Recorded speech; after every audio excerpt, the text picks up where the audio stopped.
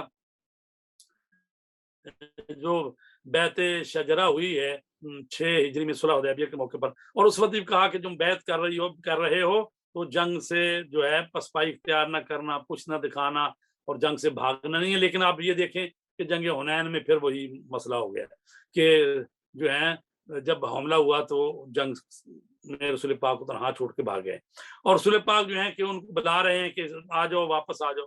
تو جب بہت زیادہ بلایا گیا پھر آہستہ آہستہ جو ہے واپس آنا شروع ہو گئے۔ تو اسی اسنا میں جو وہ لشکر تھا حنین کا، اور ان کا جو سپہ سالار تھا بڑا بہادر آدمی تھا، وہ حضرت علی کے ہاتھوں مارا گیا، اور خداوند متعلق کی غیبی امداد کے ذریعے حوازن کی فوج کو بہت سخت شکست کا سامنا کرنا پڑا، اور 4000 اسیر وہاں ہوئے، 12,000 اونٹ، بہت زیادہ مال غنیمت مسلمانوں کے ہاتھ لگا۔ کہا گیا ہے کہ بعض نے تو کہا 24,000 اونٹ اور 40,000 گوسفند بھیڑ بکریاں اور 4,000 وہ چاندی، اور یعنی چیزیں، بہت مال ملا وہاں سے۔ تو پروردگار عالم نے ارشاد فرمایا ہے کہ پروردگار عالم نے بہت سارے مواقع پر تمہاری مدد کی، اور حنین کے دن بھی کہ جب تمہاری کثرت نے تم کو غرور میں مبتلا کر دیا، لیکن تم سے اس نے کوئی خطرہ دور نہیں کیا، اور زمین اپنی تمام وسعتوں سمیت تمہارے اوپر تنگ ہو گئی، اور تم دشمن کو پیٹھ دکھا کر فرار ہو گئے۔ سورہ توبہ کی آیت نمبر 25 اور 26 میں۔ تب پروردگار عالم نے اپنے رسول اور مومنین کے اوپر اپنا سکون نازل کیا، اور ایسے لشکر نازل کیے جن کو تم نے نہیں دیکھا، اور جن لوگوں نے کفر اختیار کیا تو ان پر عذاب نازل کیا، اور کافرین کی سزا یہی ہے۔ تو عزیزان گرامی، یہ ہے جنگ حنین۔ اب آ جائیں جنگ تبوک کی طرف، یعنی 9 ہجری کو یہ جنگ تبوک، اگرچہ جنگ ہوئی نہیں ہے لیکن فوجی ریہرسل تھی، تو اس میں یہ ہوا کہ جنگ موتا جو ہم نے عرض کیا کہ وہ 8 ہجری میں ہوئی ہے، اور جس میں حضرت جعفر طیار اور زید بن حارثہ اور عبداللہ بن رواح شہید ہوئے ہیں، اور کہتے ہیں کہ 8 افراد اس میں شہید ہوئے اس جنگ میں۔ تو چونکہ وہ شہنشاہ روم جو تھا اور اس کا گورنر وغیرہ، تو ان سے خطرہ تھا کہ وہ حملہ نہ کر دیں، چونکہ ظاہرہ کو اس وقت 2 بڑی سپر طاقتیں تھیں، ایران اور روم، اور وہ دونوں یہ نہیں چاہتے تھے کہ تیسری قوت جو ہے وہ ابھر کے آئے، تو لہٰذا اطلاعیں ملتی تھی کہ وہ فوج جمع کر رہا ہے۔ تو اس سلسلے میں آپ نے جو ہے حکم دیا کہ ہم جنگ تبوک کے لیے جائیں گے، تو اس طرح سے لوگوں کو کہا کہ اکٹھے ہوں اور جنگ کا خرچہ وغیرہ اور اس کے وسائل اکٹھے کریں۔ تو تقریباً جو ہے وہ 30,000 کا لشکر جو ہے آپ نے آمادہ کر لیا۔ ایسے نامناسب وقت اور حالات کے باوجود مسلمانوں نے بہت ہی اخلاص، لگن، انتہائی جوش و جذبہ سے آپ کی مدد کی۔ تقریباً 30,000 کی فوج 10,000 گھوڑوں اور 12,000 اونٹوں کے ساتھ روانگی کے لیے تیار ہو گئی۔ اس کے برخلاف منافقوں نے نہ صرف یہ کسی عذر کے بغیر میدان جنگ کی طرف حرکت نہیں کی، بلکہ انہوں نے دوسرے لوگوں کو بھی مختلف بہانوں، جیسے گرمی زیادہ ہے وغیرہ وغیرہ، اور موسم ایسا ہے کہ پھل پک گئے ہیں، تو کئی بہانے بنائے۔ اچھا، تو مولا علی کو رسول کریم صلی اللہ علیہ وسلم نے اپنا جانشین قرار دیا مدینے میں، اور 30,000 کے لشکر کو لے کر جو ہے روانگی کے لیے سوچ رہے تھے۔ تو ایسے میں جو تھے منافق، انہوں نے کہا حضرت علی سے رسول پاک ناراض ہو گئے ہیں، ان کے ادھر چھوڑ دیا ہے۔ حضرت علی تشریف لائے مقام جرح پہ، جو مدینے کے 3 میل باہر جہاں پر لشکر اکٹھا ہو رہا تھا۔ تو وہاں کہا یا رسول اللہ، میں ہر جنگ میں آگے رہتا تھا، اور آپ مجھے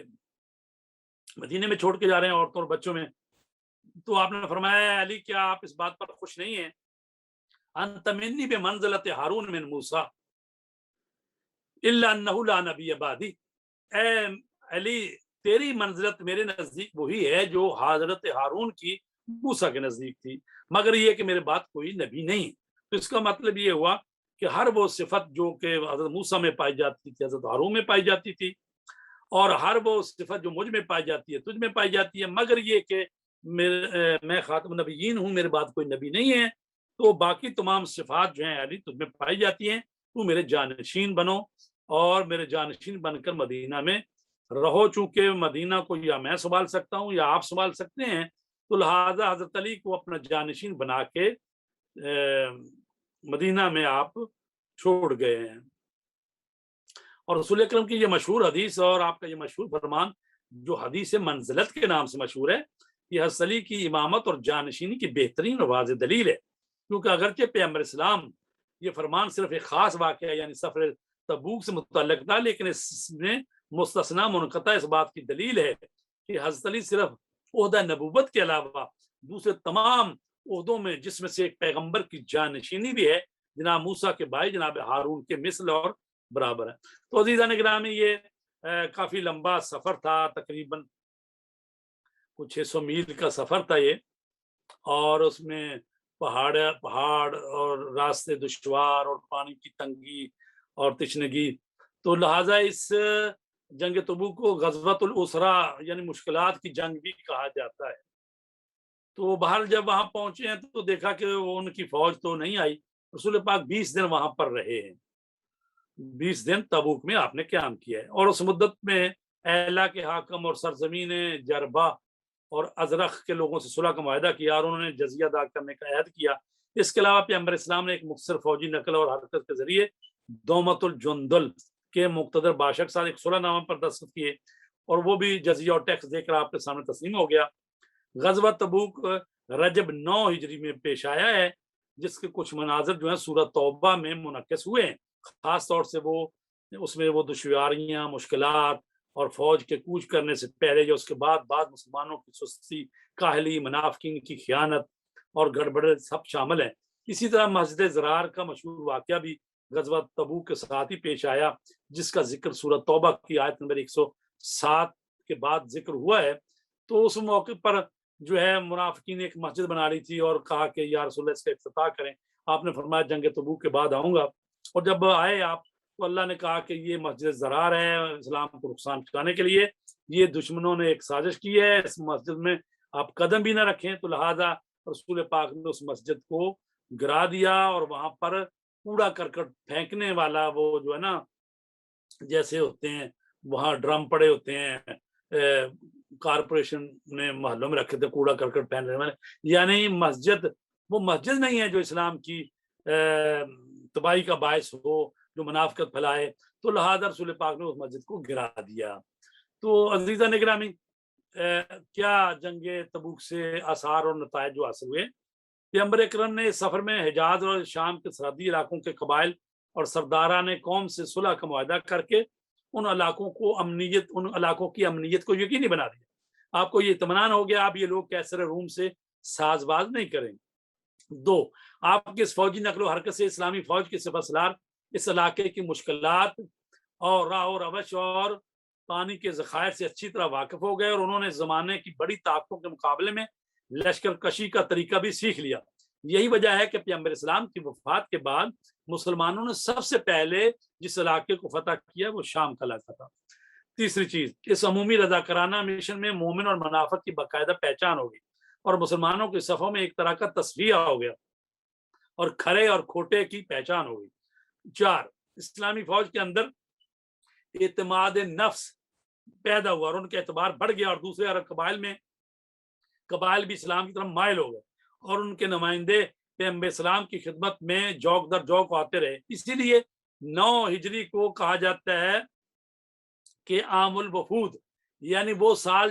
جس میں وفد آتے رہے، لوگوں کے گروہ آتے رہے اور اسلام میں داخل ہوتے ہیں۔ جیسے ہے نا کہ اذا جاء نصر اللہ والفتح ورأيت الناس يدخلون في دين الله افواجا فسبح بحمد ربك واستغفره انه كان توابا۔ تو لوگ گروہ آتے رہے اور مسلمان ہوتے رہے۔ تو جس طرح فتح مکہ جزیرہ نما عرب میں اسلام کے نفوذ اور اس کی وسعت کا اہم ترین موڑ تھا، اسی طرح جنگ تبوک بھی اسلام کے راستے میں دوسرا اہم قدم تھا، کیونکہ یہ نقل و حرکت جو در حقیقت ایک بڑی فوجی مشق کی حیثیت رکھتی تھی، اس سے مسلمانوں کی فوجی قوت اور طاقت میں اعتماد میں اضافہ ہوا، اور سب نے یہ سمجھ لیا کہ اسلام کی فوجی طاقت اس منزل تک پہنچ چکی ہے کہ جو دور دراز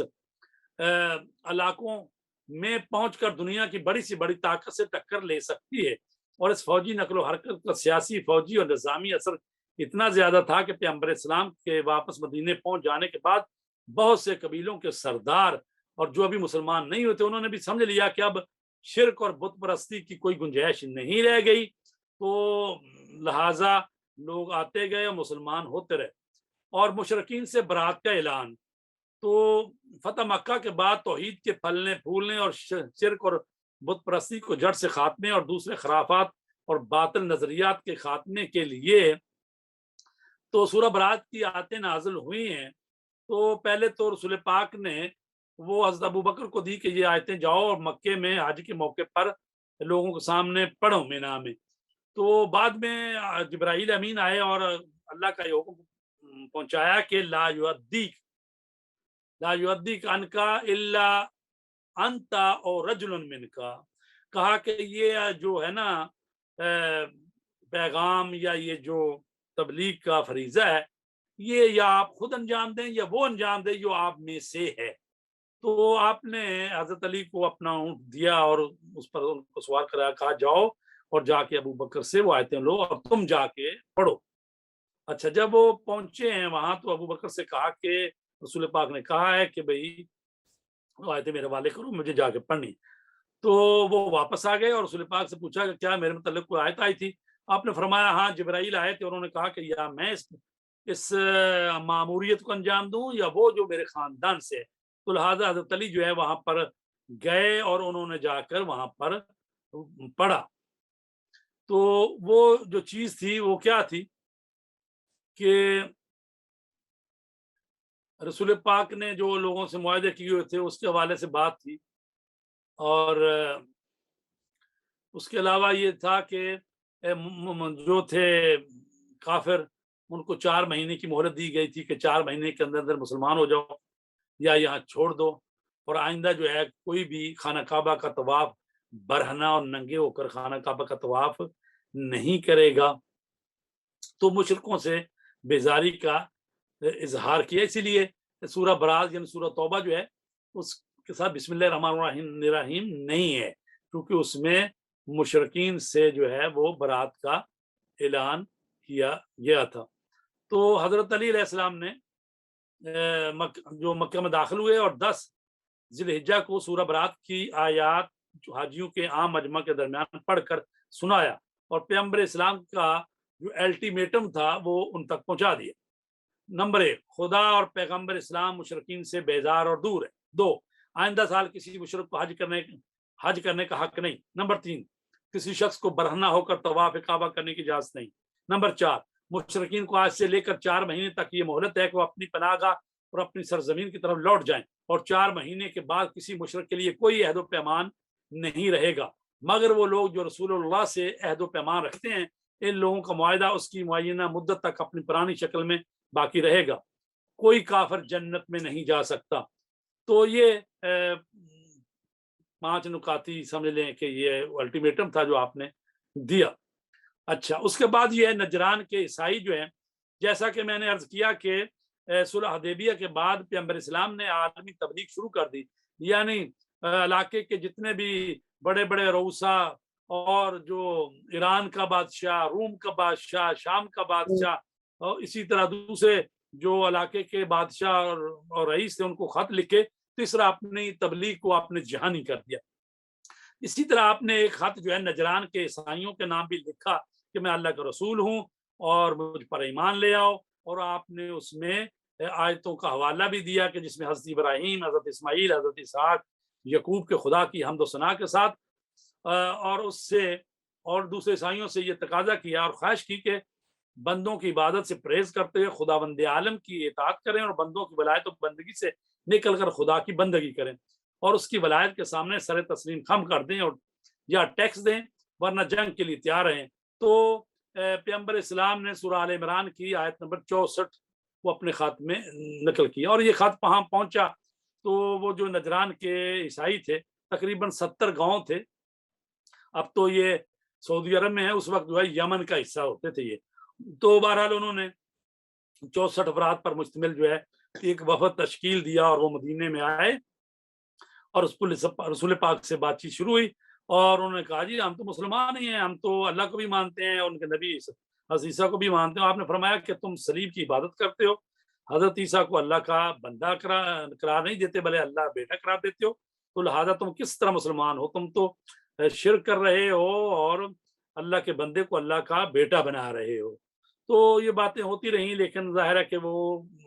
دلیل نہ مانی انہوں نے۔ آپ نے قرآن مجید کی آیتیں، سورہ جو آل عمران کی آیتیں ہیں وہ پڑھ کے سنائی انہوں نے کہ ان مثل عیسی عند اللہ کمثل آدم خلقہ من تراب ثم قال له کن فیکون۔ تو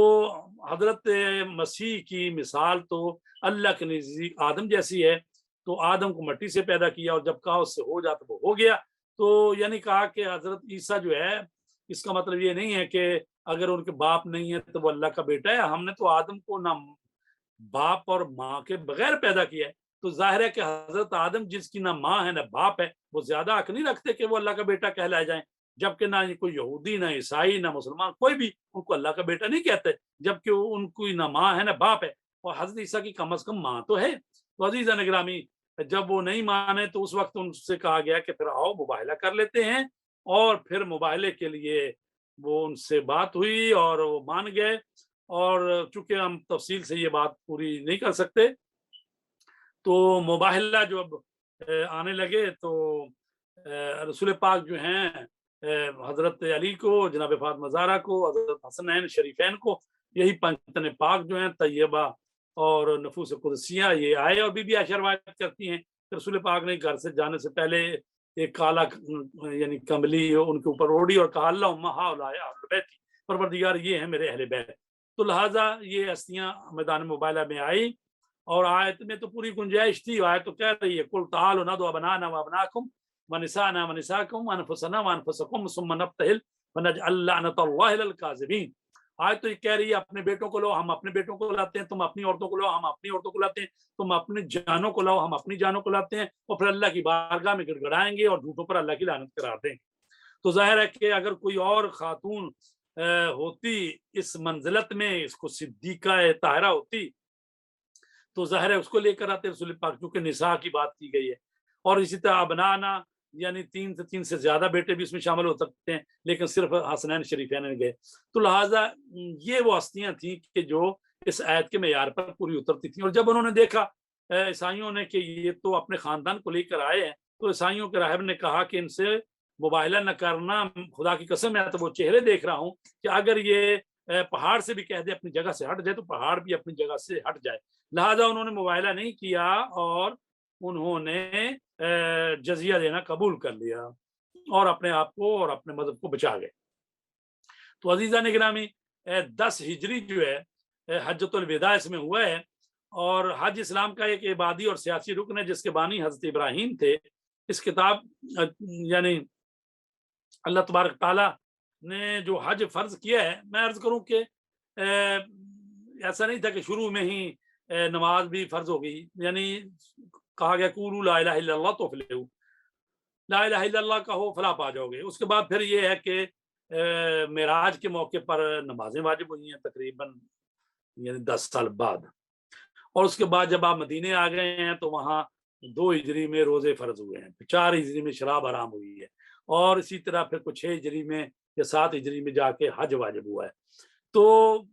اس طرح سے تدریجی طور پر یہ مراحل طے ہوئے ہیں۔ تو حج اسلام کا ایک بنیادی اور سیاسی رکن ہے۔ تو رسول پاک جو ہے اپنا آخری حج کرنا چاہتے تھے تاکہ لوگوں کو حج کے ارکان اور مناسک سکھا دیں۔ آپ نے اعلان کر دیا میں حج کرنے جانا چاہتا ہوں، تو لہٰذا مدینہ اور قرب و جوار سے قبیلے اور دوسرے لوگ سب جمع ہوئے، تقریباً 90,000 لوگ، اور اسی طرح یمن سے اور مصر سے اور شام سے اور اسی طرح عراق سے اس لوگ جو ہیں وہ پہنچے۔ تو حج کے موقع پر تقریباً جو ہے وہ 1,40,000 کا مجمع تھا۔ تو چونکہ حج جو ہے وہ اس حج تو کرتے تھے قریش کے لوگ، لیکن اس میں بڑی بڑی خرافات اور بدعتیں ایجاد کر دی تھیں، اور بعض تو قریش جو ہیں وہ عرفات میں نہیں جاتے تھے، اور بعض جو ہیں وہ